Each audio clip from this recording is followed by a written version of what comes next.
An 8-year-old boy is a dreamer.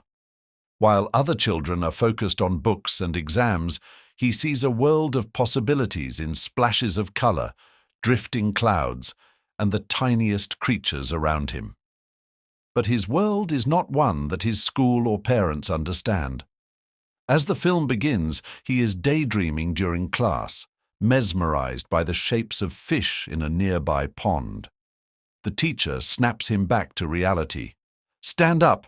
Read the next passage!" she barks. He hesitates, stumbling over the words, switching letters, and mispronouncing almost everything. The classroom erupts in laughter, and the teacher smacks his knuckles with a ruler, yelling, "You'll never learn at this rate!" At home, things aren't much better.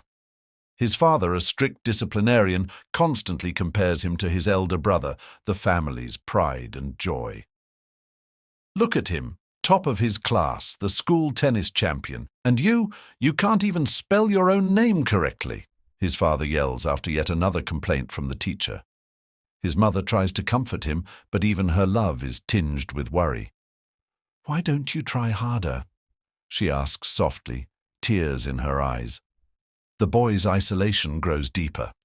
He skips school, wandering through the streets, observing life and soaking in the vibrancy around him. One day, he finds himself at a construction site, watching workers mix cement and paint, his eyes lighting up at the swirling colors. But his escapades catch up with him, and the school sends a note home, demanding his parents intervene. That evening, after an explosive argument, his father makes a decision that changes everything. The boy will be sent to boarding school. As the car pulls up to the boarding school gates, he clings to his mother, sobbing. "Please, I'll be good. Don't leave me here," he cries. But his father pulls him away, muttering, "This is for your own good." Inside the school, he feels trapped. The strict routines, rigid teachers, and constant taunts from classmates weigh heavily on him. In one poignant moment, the Hindi teacher berates him for his poor handwriting. "Do you write with your feet?" she sneers as the class erupts in laughter. His spirit begins to crumble. The once vibrant boy retreats into silence, his sketchbooks abandoned, and his eyes empty. Then a new art teacher arrives, a man with an infectious enthusiasm for creativity. From his very first class, it's clear he's unlike anyone the boy has ever met. The teacher strides into the classroom, whistling, and asks the students to draw whatever they want. "There are no rules in art," he says, grinning. While the others dive in, the boy sits still, staring at his blank page. The teacher notices and kneels beside him. "What's the matter? The colors don't interest you today?" he asks gently. The boy shrugs, avoiding his gaze. Curious, the teacher begins to dig deeper. He examines the boy's past drawings, speaks to his classmates, and observes him during lessons. What he discovers shocks him.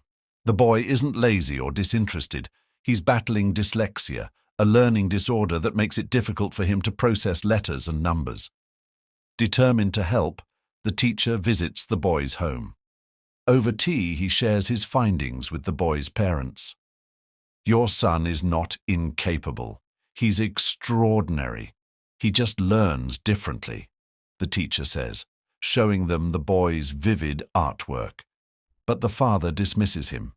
"These are excuses. Discipline is what he needs," he insists. The teacher, unwavering, replies, "Discipline doesn't create genius. Understanding does." Back at school, the teacher begins working closely with the boy. He uses playful, tactile methods to teach him the alphabet, crafting letters out of clay and singing rhymes to help him remember. Slowly, the boy starts to improve. One day, after managing to read an entire word aloud, he looks up at the teacher with a shy smile. "I did it," he whispers. "Yes, you did," the teacher replies, his eyes gleaming with pride.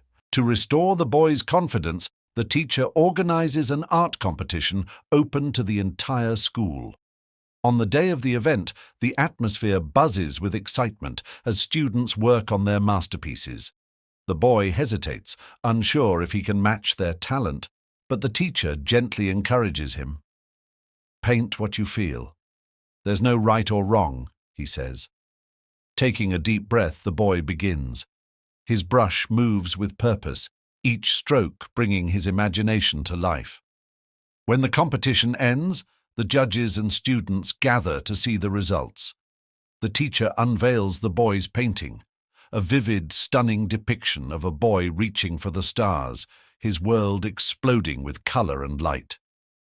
The crowd gasps in awe. "And the winner is this young artist," the teacher announces. For a moment, the boy is frozen, unable to believe what he's hearing. Then, tears streaming down his face, he steps forward to thunderous applause. His teachers, once skeptical of him, are left speechless. As his parents arrive to take him home for the holidays, they're overwhelmed by the change in their son. The father, who had always been so critical, approaches the teacher with humility. "I was wrong," he admits. "Thank you for showing me who my son truly is." The final scene shows the boy hugging the teacher tightly before running to his parents.